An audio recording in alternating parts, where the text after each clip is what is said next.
I do have a few more Brookfield clips that are worth sharing.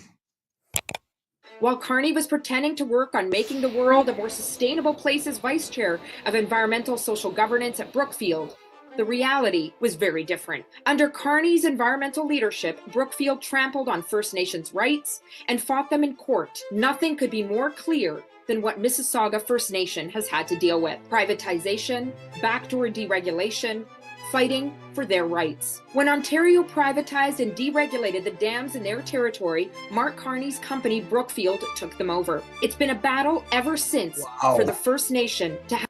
Oh shit. While Carney was pretending to them over, it's been a battle ever since for the First Nation to have their rights respected. It got to the point where the First Nation had to go to court to assert their Indigenous rights. So what was the response of Mark Carney and his company? To fight them in court. Turns out Carney's definition of investing in green energy includes violating Indigenous water rights and steamrolling First Nations. This is a company funding initiatives impacting the traditional lands of Indigenous peoples and the environment. Mark Carney and the Liberals, when they see our region, they see resources, they see land, but they don't see the people. Mark Carney isn't in it for Northern and Indigenous peoples. Wow, that was a hit job from NDP. Interesting. Yeah, and then here's another one. I got one more here, and then that'll sort of finish this sort of Carney. Well, I could finish it off too with an old one. So okay, yeah.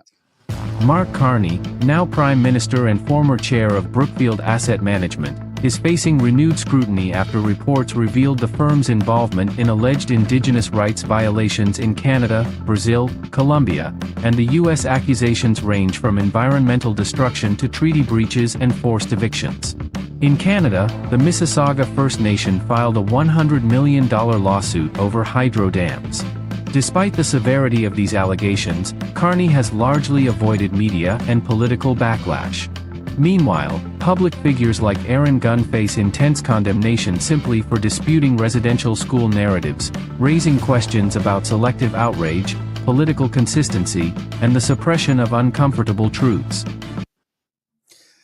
I don't think he's, honestly, dude, I almost think what you said is correct. Like, I don't think it's sustainable. I don't think he's going to be able to withstand